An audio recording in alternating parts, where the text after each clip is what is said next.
Thanks for inviting me. It's a pleasure to be here to speak about these very important topics. With regard to your question about anxiety, it is sad, the extraordinary increase in worry and stress and other symptoms of anxiety that have occurred post-pandemic. It's a major public health crisis across the globe.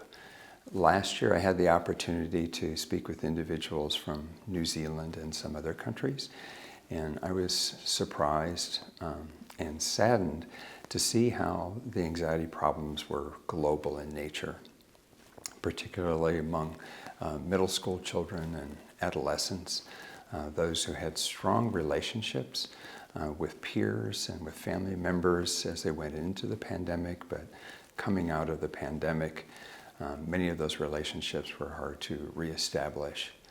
And then if you add the impact of social media and the comparisons that children and adolescents make between themselves and the individuals they see on social media platforms, that's added stress in addition to the pandemic. So we're in a very difficult time right now for all of our youth.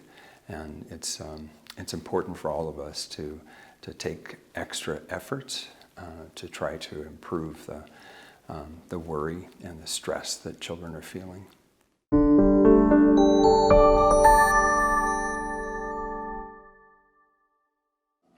Yes, early identification is important because we want to catch these problems while they're mild, before they become a diagnosable condition such as generalized anxiety disorder or separation anxiety disorder or developing severe phobias. So screening is the only way to catch these problems when a child has 1 or 2 or 3 symptoms. And it's much easier, much less expensive to manage these problems before they become severe. And with any luck, actually prevent the onset of an anxiety disorder that requires more expensive, more invasive treatments. Our research indicates that it's difficult for parents to identify these problems when they're mild, to detect them early.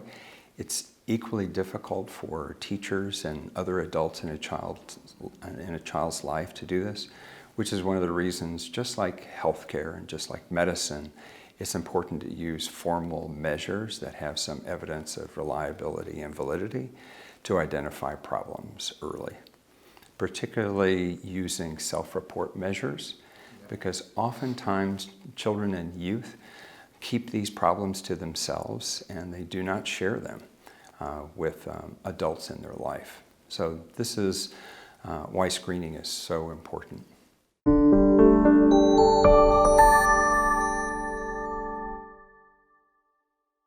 Yes, that's an excellent question about the causes of anxiety problems. Certainly the pandemic is a cause that looms large in everyone's mind right now.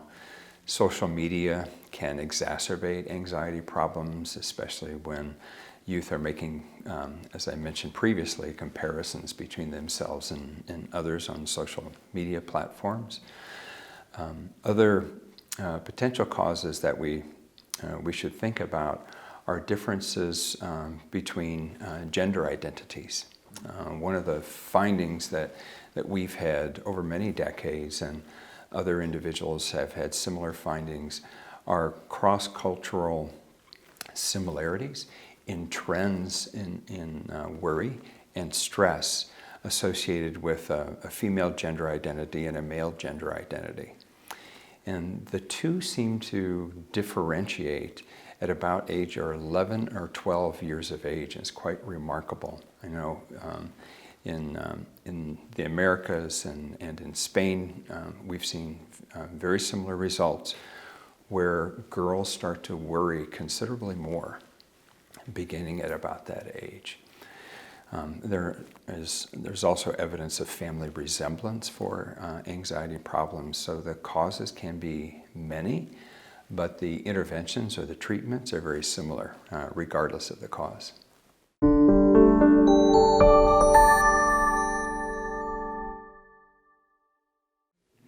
Yet, I think from an early intervention and prevention standpoint, the most important thing to remember is early detection in the form of screening.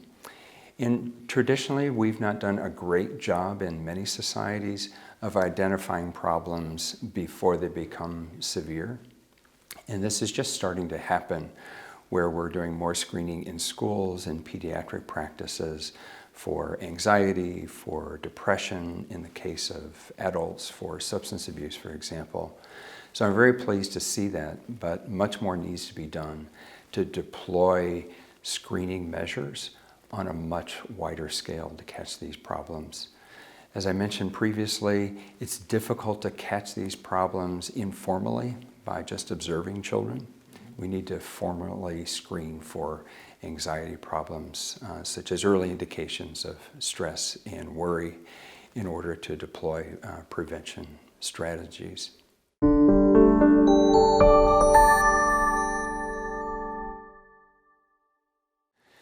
With regard to using the BASC-3 and perhaps even some other measures to identify anxiety problems and anxiety disorders, it's really important to look beyond the anxiety scale. So while we have evidence for reliability and validity for our anxiety subscales, the somatic complaints scale on some measures, or somatization scale on the BASC, is really important, particularly for young children. Oftentimes young children will express their anxiety in the form of headaches or stomach aches. A parent will get a call from school saying your child is ill. And if that happens too frequently, it can be an indicator of anxiety versus some sort of health problem. So the combination of those two measures, anxiety and somatization, are really your best opportunities as a psychologist for identifying anxiety problems.